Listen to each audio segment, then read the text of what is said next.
Pode avançar. Ele está também no nosso regimento interno, no item 2 do artigo 1.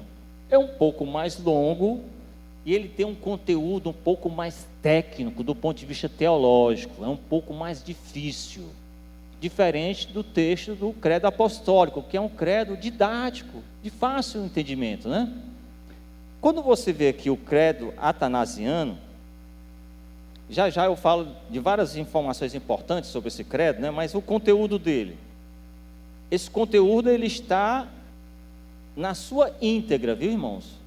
Desde a época do século, entre o século 4 e século 6, ele está na sua íntegra aqui no nosso regimento. Todo aquele que quer ser salvo, antes de tudo deve professar a fé cristã.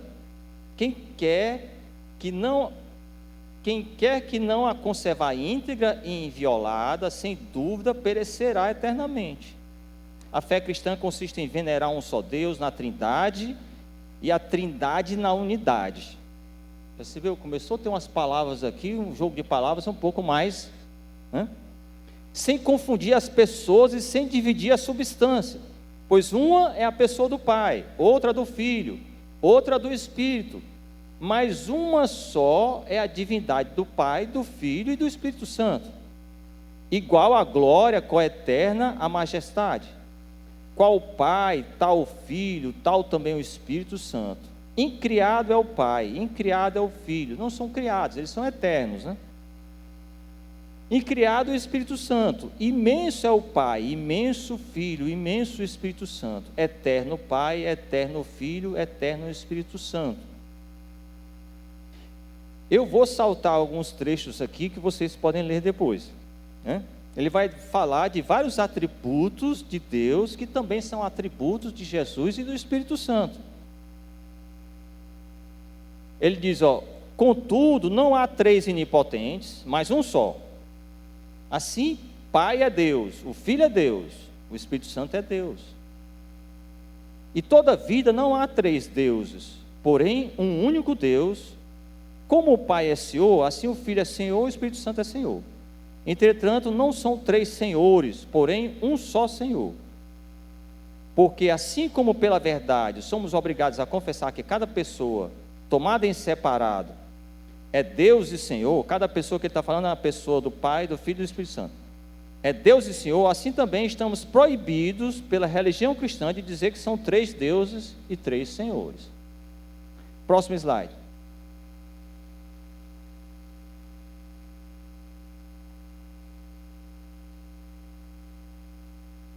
Um pouco mais no meio aí, diz assim: há portanto um único Pai, não três pais, um único Filho, não três filhos, um único Espírito Santo, não três Espíritos Santos.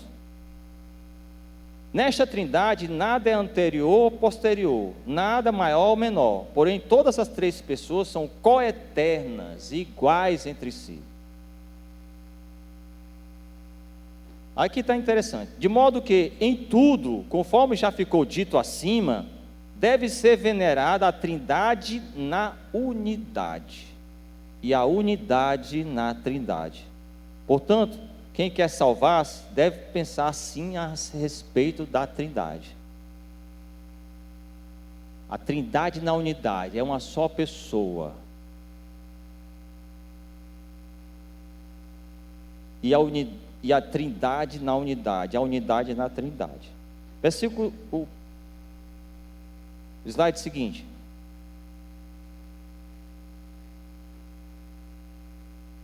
Já vai falar da salvação eterna, né? Em crer na encarnação de Jesus Cristo. A fé verdadeira, por conseguinte, é crermos e confessarmos que nosso Senhor, Jesus Cristo, Filho de Deus, é Deus e homem. É outra questão do credo atanasiano. Havia, circulando na igreja, de que Jesus Cristo não poderia ser Deus e ao mesmo tempo homem. Mas a igreja está declarando que ele era Deus e homem. É Deus gerado da substância do Pai, antes dos séculos, e é homem nascido no mundo, da substância da mãe. Deus perfeito, homem perfeito, subsistindo de alma racional e carne humana, igual ao Pai segundo a atividade, menor que o Pai segundo a humanidade. Ainda que seja Deus e homem, todavia não há dois, porém um só Cristo. Um só, entretanto, não por conversão da divindade em carne, mas pela assunção da humanidade em Deus. De todo um só, não por confusão de substância, mas por unidade de pessoa.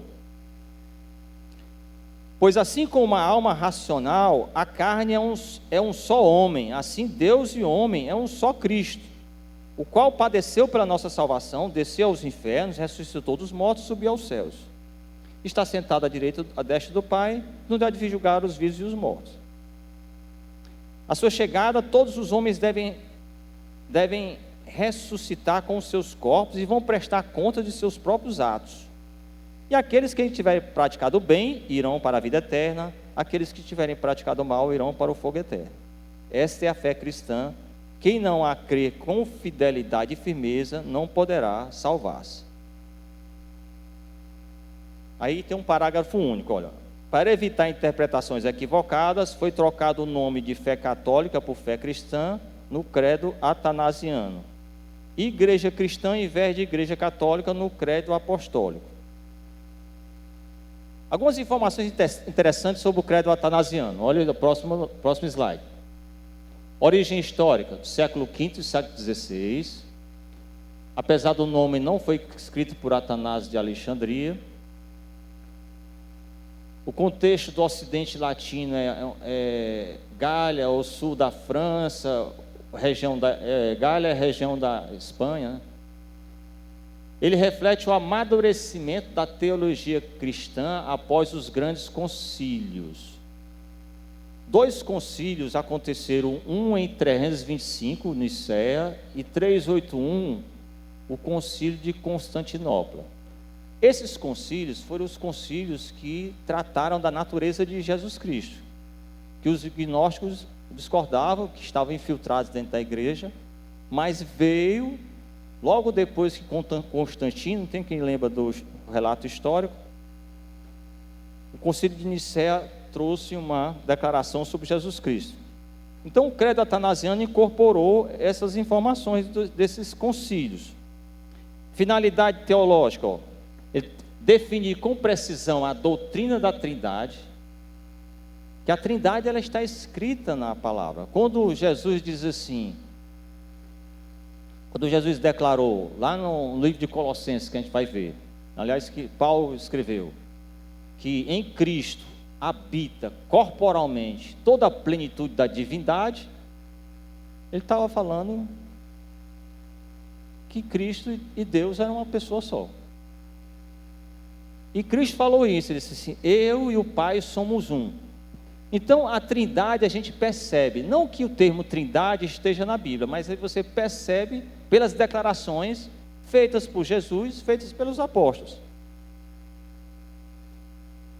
Características distintivas, linguagem técnica e rigorosa, como vocês perceberam, ênfase forte na ortodoxia doutrinária, estrutura quase catequética e apologética. Apologética é o estudo que tenta explicar melhor, né, os conceitos e a teologia bíblica.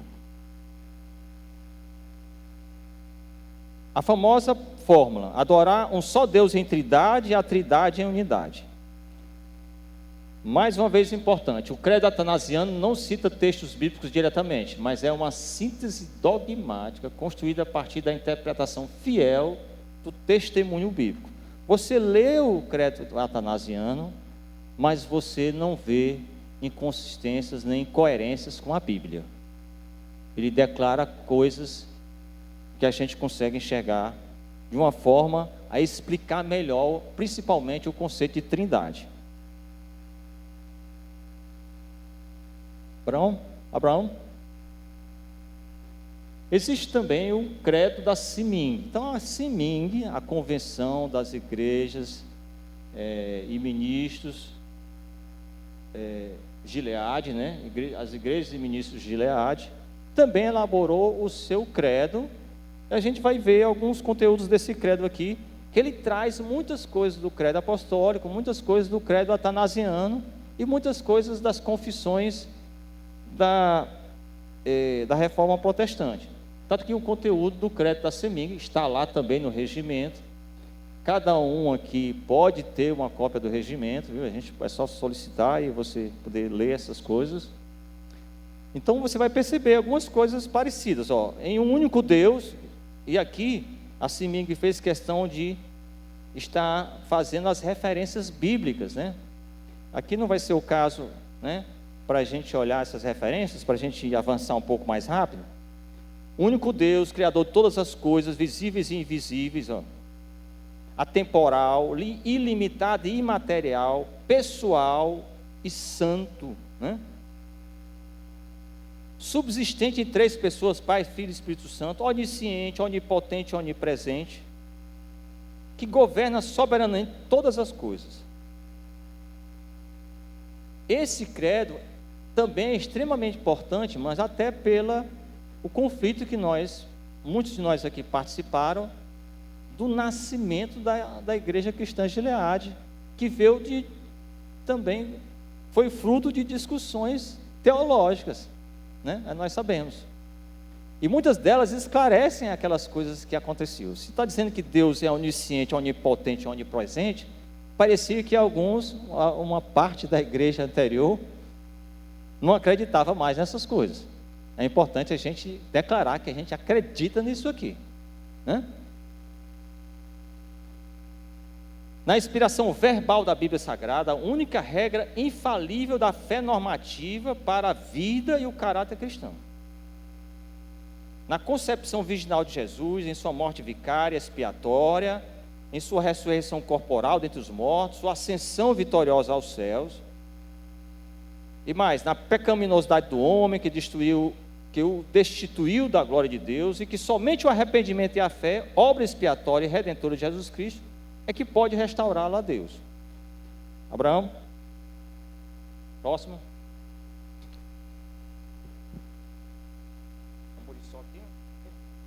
Entrando aqui no meu nariz.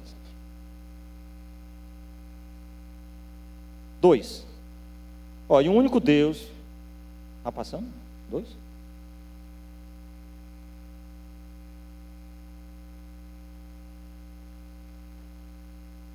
Na necessidade absoluta do novo nascimento pela graça, mediante a fé em Cristo, e pelo poder atuante do Espírito Santo e da palavra de Deus, para tornar o homem digno do reino dos céus. No perdão dos pecados, a salvação presente e perfeita, e na eterna justificação da alma. No batismo bíblico, qual é importante esse item agora? Batismo bíblico efetuado por imersão de corpo inteiro, numa só vez em águas, em nome do Pai, do Filho e do Espírito Santo, conforme determinou o Senhor Jesus Cristo. Mateus 28, 19 fala isso, né?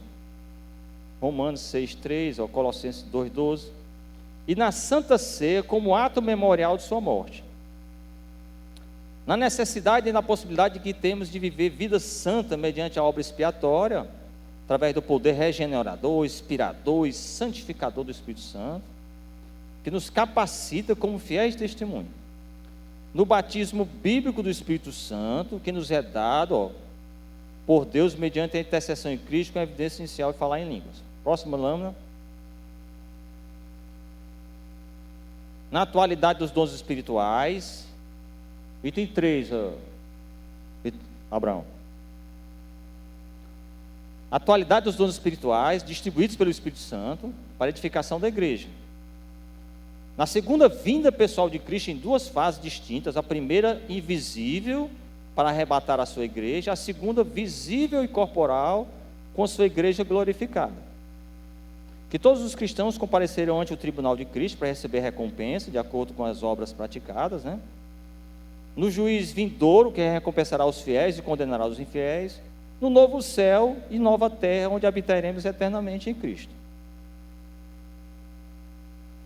Esse é o crédito da CEMIG. Então, ele tem alguns itens mais específicos, né, sobre o batismo, mas ele está totalmente coerente até com os outros créditos que a gente acabou de falar. E tem também as confissões dos reformadores. Slide, Abraão. Também é o item 4 do regimento, está lá. As confissões dos reformadores, próximo slide, eles apresentam, tem uma introdução aqui que eu quero apresentar para vocês. Ele apresenta as 5 solas. Essa palavra sola significa somente, né? É uma palavra latina, né? Elas emergem no contexto da reforma do século XVI. Então, as solas, que também é um conjunto de confissões. Confissões é quase um credo, é mais uma organização de doutrinas, né? E elas tinham um propósito maior de esclarecer um pouco melhor a salvação. A salvação que está descrita no credo apostólico é muito mais explicada agora nas confissões. Século XVI, tudo começou com a reforma protestante com Lutero, em 1517. E que era o objetivo? Reagir a abusos pastorais, venda de indulgência. Até a salvação, alguém achou que poderia vender através das indulgências. Já pensou, irmão? A gente vê tanta corrupção no mundo aqui, mas a gente pensar que alguém era capaz de ganhar dinheiro vendendo um pedaço, um lugar no céu, né? É uma coisa até... Parece uma coisa muito engraçada, né? Quando a gente fala nisso, né? Mas era exatamente o que acontecia. Desenvolvimento de doutrinas não claramente fundamentadas na Escritura. Começaram a aparecer doutrinas e a Escritura não está falando nada sobre isso. Uma compreensão soteriológica, a palavra é essa, misturava graça divina e mérito humano. Soteriológica é estudo da salvação, do plano de salvação. Então começaram a dizer que o homem tinha mérito na salvação. E tinham outras correntes que diziam, não é que ele tinha mérito, mas ele tinha uma parte, ele cooperava com Deus. Ainda tem isso também, sabe? Eu vou já mostrar um pouco ainda. Os reformadores, Lutero, Zwinglio, Calvino, Bucer, entre outros, buscaram um retorno às fontes. O que quer dizer isso? A Escritura, lida à luz do Evangelho de Cristo. Importante notar uma coisa, os reformadores, a partir de 1517, tá? Os reformadores, eles foram até o século XVI e até o século XX, praticamente. Mas em nenhum momento as 5 solas, essa expressão sola, nunca foi usada pelos reformadores, tá?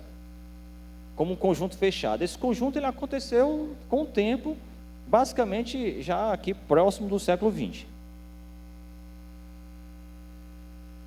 Primeira sola, vamos aí, Abraão, sola scripture. Depois vocês vão corrigir minha pronúncia, tá? A Escritura, irmão, isso aqui, ela veio para trazer autoridade para as Escrituras. Reafirmamos a Escritura inerrante. Inerrante é no sentido de que os originais não continham erros. Nós sabemos que a Bíblia ela foi copiada sistematicamente e o povo judeu tinha uma tradição de copiar o texto das Sagradas Escrituras de uma forma tão,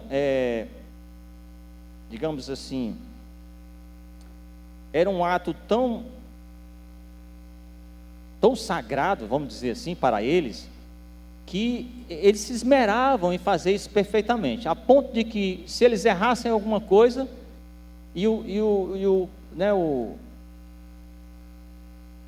eles não aproveitavam mais aquilo, digamos, principalmente um livro que era escrito inteiro num papiro, né,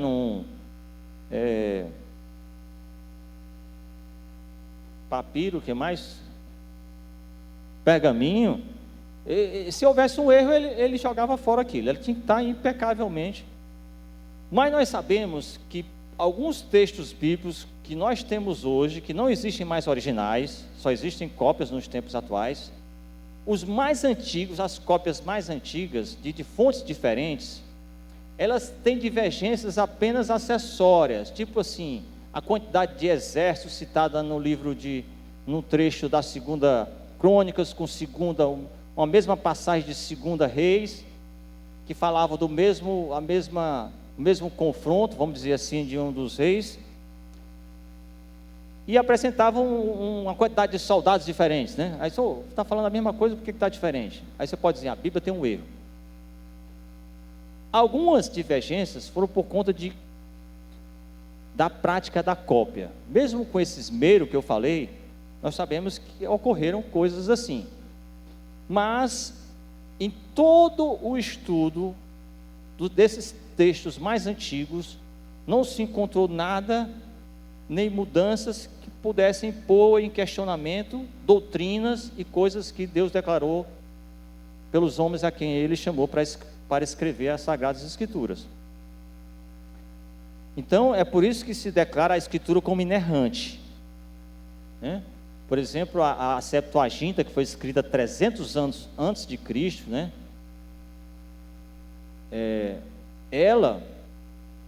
Foram encontradas cópias dela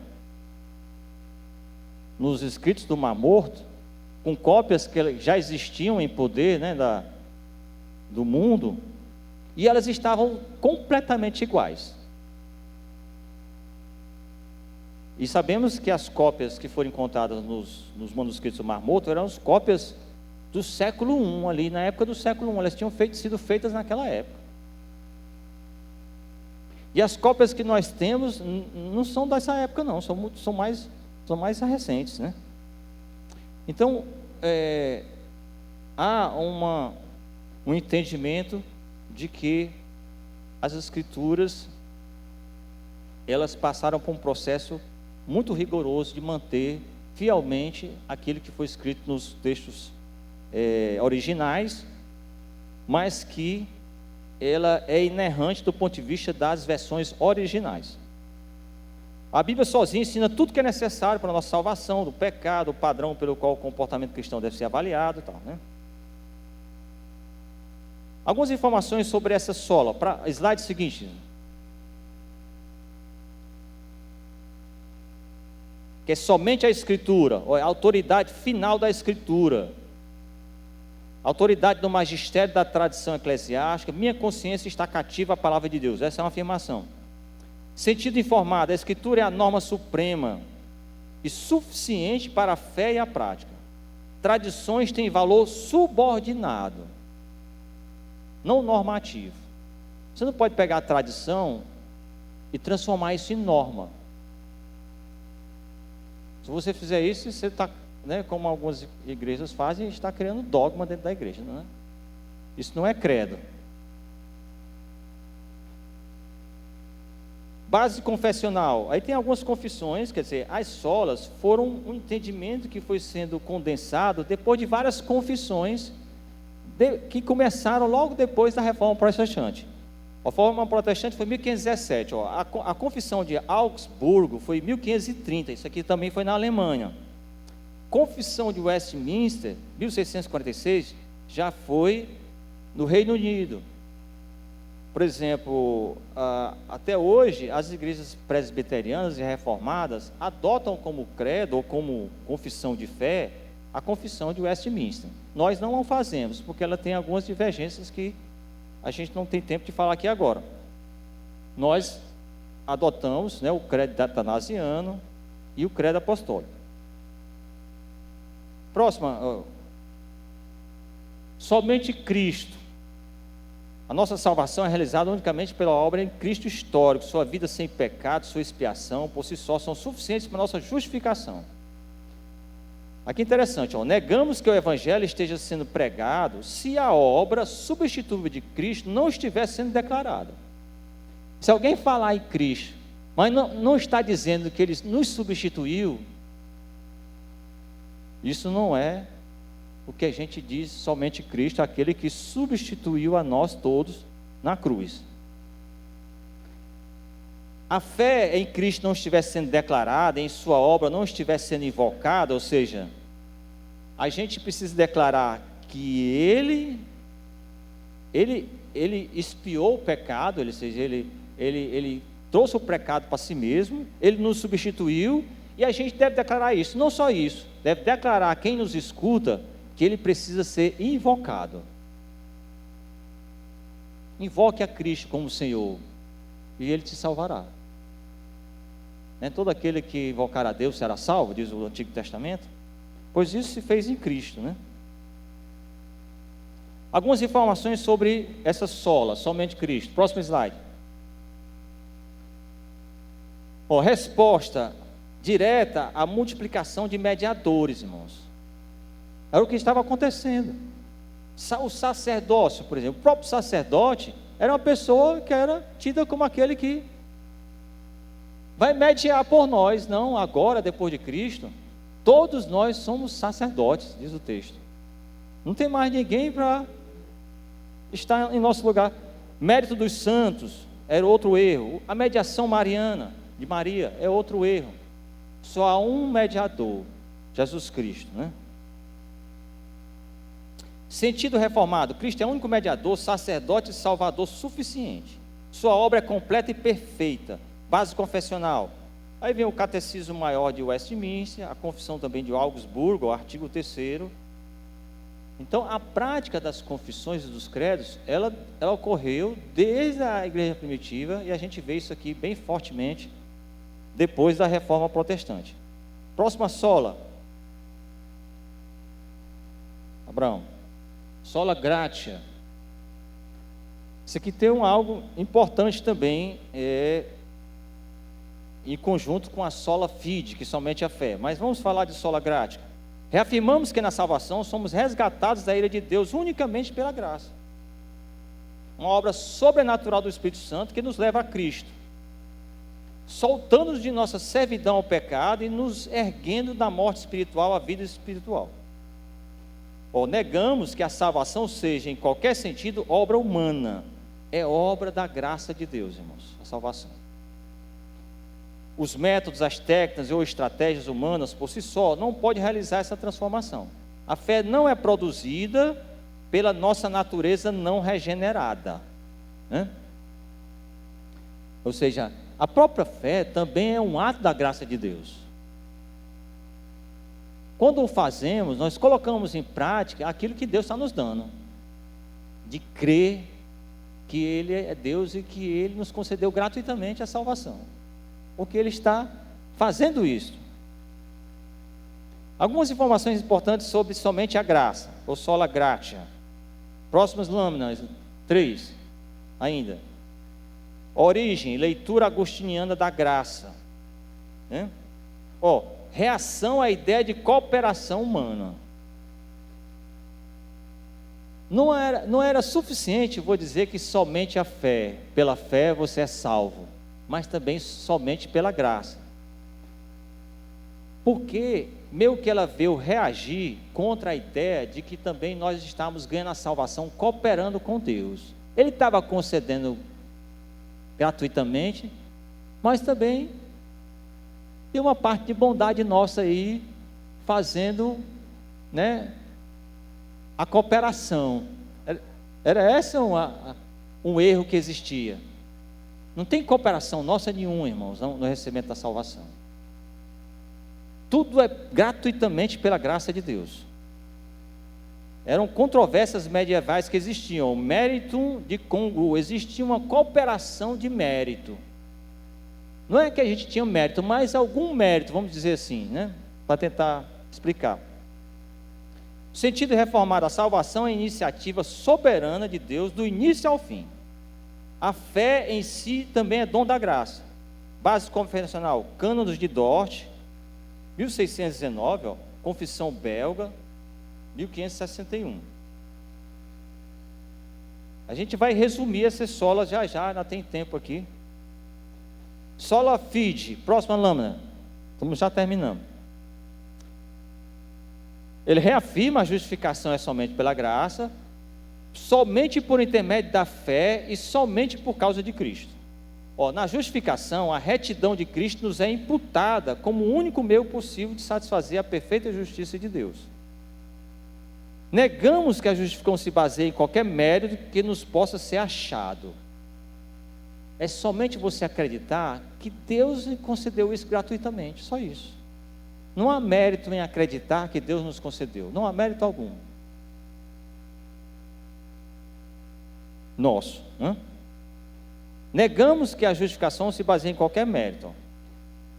ou com base numa infusão da justiça de Cristo em nós, ou que uma instituição que reivindique ser igreja, mas negue ou condene o princípio da sola fide, possa ser reconhecida como igreja legítima.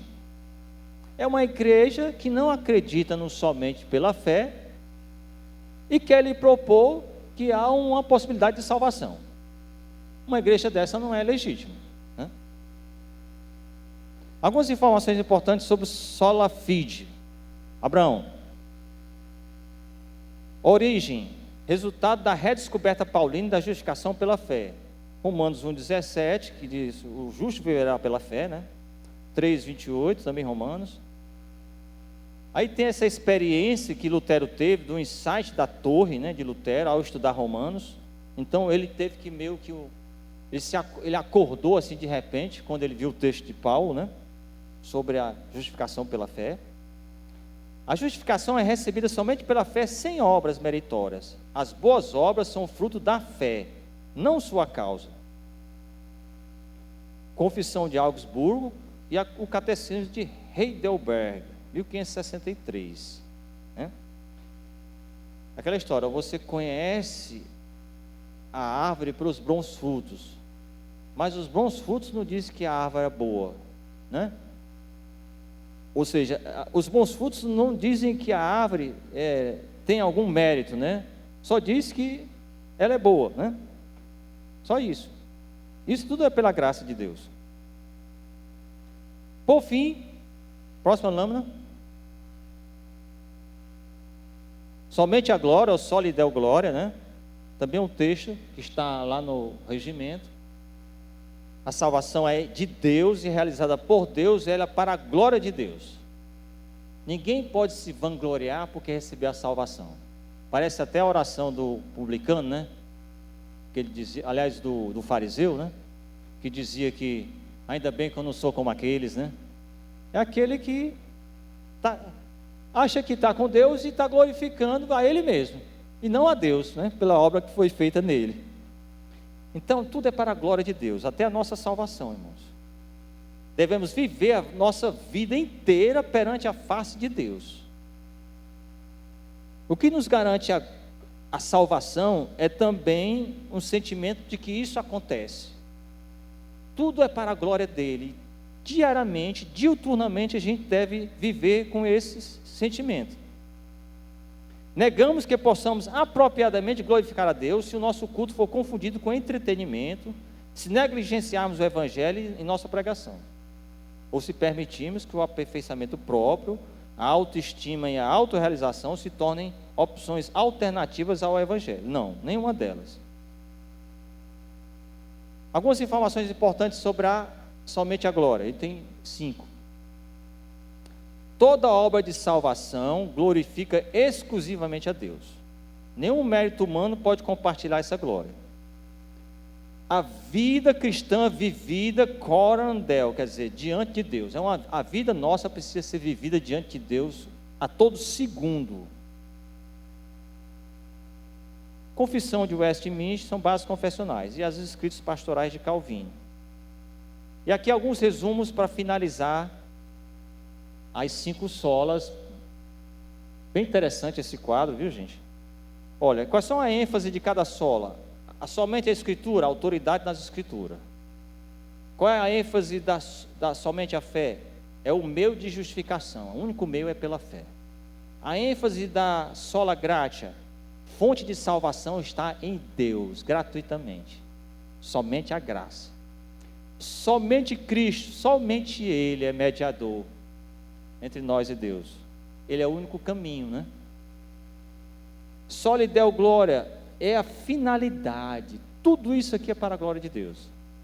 E qual foi o problema que cada um veio resolver, que existia na igreja, desde a época que antecedeu mais fortemente a reforma protestante?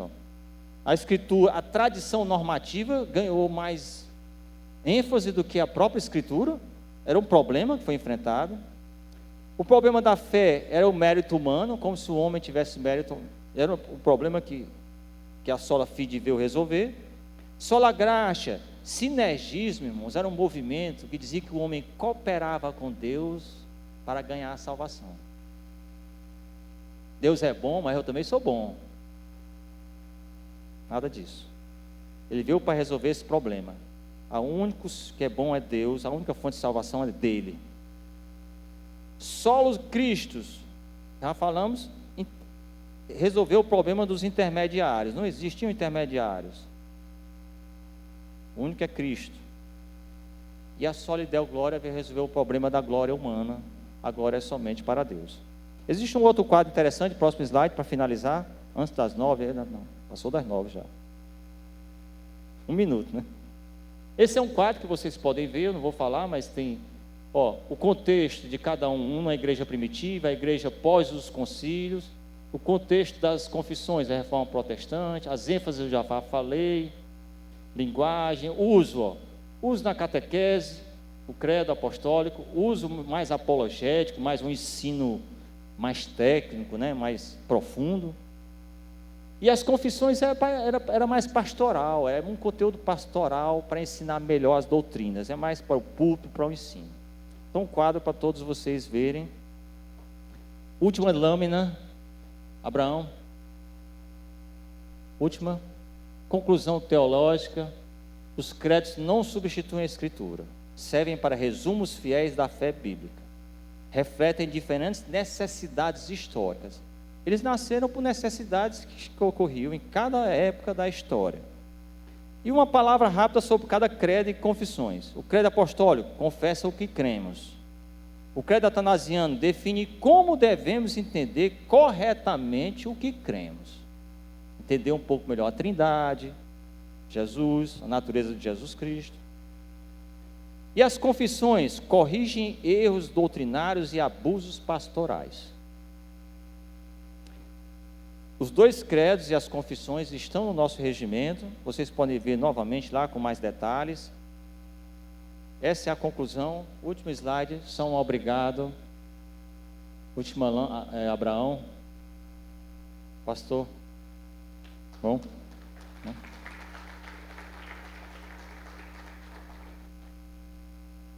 Conteúdo extenso, né? Mas eu acho que foi bom. Queridos, fica o convite para você que assistiu, poder rever esse material a partir da transmissão que foi feita e que está disponível, né, lá no nosso canal no YouTube, Gilead José Walter. Eu sei que é um tema bastante amplo e que às vezes requer que a gente possa até se debruçar mais sobre tudo isso que foi ministrado. Eu acho interessante porque logo depois da minha conversão, eu tinha muita dificuldade com algumas coisas que antes eu fazia e que achava que era restrito à religião antes da minha conversão. Uma era a oração do Pai Nosso. Eu achava que eu não podia orar o Pai Nosso, porque na minha cabeça era uma reza, e é bíblico. A outra coisa era o credo dos apóstolos, que eu acho que boa parte de quem veio de uma outra confissão sabe que a gente tinha essa prática, e nós às vezes abdicamos e nem queremos conhecer.